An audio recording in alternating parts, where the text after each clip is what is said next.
Pernah kebayang nggak gimana jadinya kalau sebagian besar pengetahuan yang kita punya hari ini hampir aja lenyap selamanya?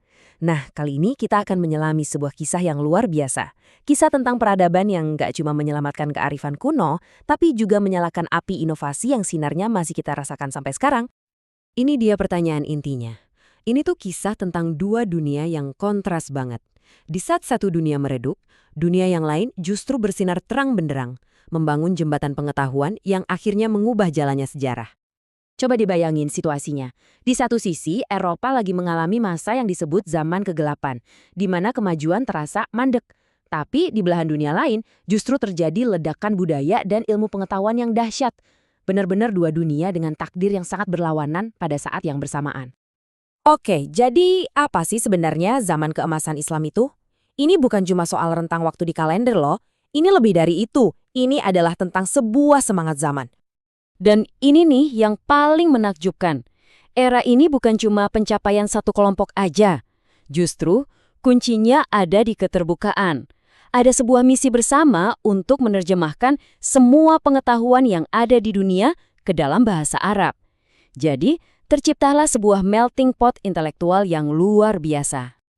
Terus, kok bisa sih semua ini terjadi? Apa yang jadi fondasinya? Apa resep rahasia di balik ledakan budaya dan ilmu pengetahuan yang begitu hebat ini? Nah, ada 3 kekuatan politik besar yang jadi motor penggeraknya. Di timur, ada dinasti Abbasiyah di Baghdad yang membangun rumah kebijaksanaan yang super legendaris itu. Di selatan, ada Fatimiyah di Kairo yang jadi pusat perdagangan dan seni. Dan di barat, Umayyah berhasil mengubah Cordoba di Spanyol menjadi mercusuar pengetahuan bagi seluruh Eropa. Untuk ngerti gimana masyarakat yang begitu beragam ini bisa bersatu, coba kita dengar kutipan dari penulis abad ke-9, Jahid. Dia nunjukin gimana sebuah identitas bersama bisa menyatukan orang-orang dari latar belakang yang beda-beda banget dan akhirnya menciptakan stabilitas yang dibutuhkan untuk kemajuan. Inovasi yang praktis juga punya peran yang gede banget. Coba bayangin bedanya, dari nulis di daun palem yang susah beralih ke kertas yang murah dan gampang didapat. Ini bikin penyebaran ide jadi masif. Sama juga dengan pengembangan sak yang jadi cikal bakal kata cek, ini merevolusi perdagangan dan memicu ledakan ekonomi. Nah, dari fondasi yang super kokoh inilah, lahirlah warisan para jenius. Mari kita lihat beberapa hasil paling luar biasa dari era ini. Keren-keren banget loh. Pernah mikir nggak? Dari mana datangnya kata algoritma yang kita pakai setiap hari di dunia digital? Ternyata itu dari nama seorang jenius, Al-Khwarizmi. Karyanya bukan cuma ngasih kita aljabar, tapi namanya sendiri diabadikan jadi konsep inti komputasi modern. Luar biasa kan? Dan ini dia, si angka 0. Kelihatannya sepele ya? Tapi jangan salah. Mengadopsi konsep sifr atau kosong dari India adalah sebuah terobosan yang mengubah segalanya. Ini bikin perhitungan jadi jauh lebih simpel dan membuka pintu ke matematika yang jauh lebih kompleks. Bisa dibilang, ini fondasi dari hampir semua ilmu pengetahuan modern.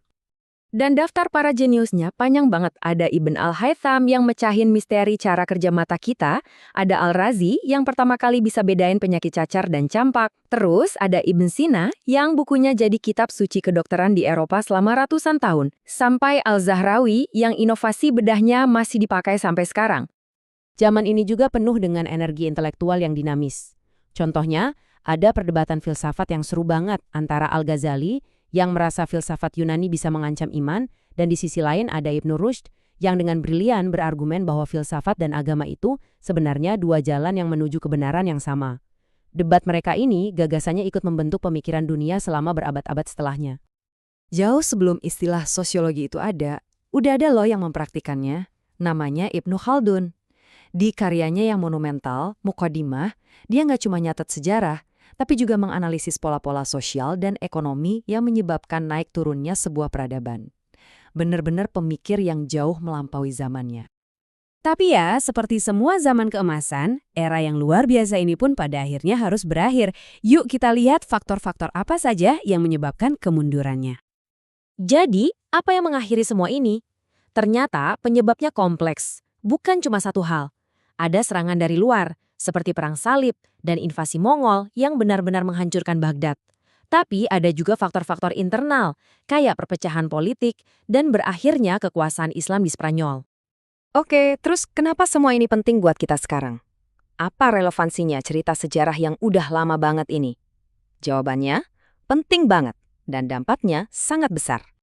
Cara paling gampang buat memahaminya adalah dengan membayangkan ini seperti lomba lari estafet pengetahuan. Dunia Islam mengambil tongkat estafet dari peradaban Yunani dan Romawi kuno. Mereka nggak cuma membawanya lari, tapi mereka berlari kencang sambil menambahkan inovasi-inovasi baru.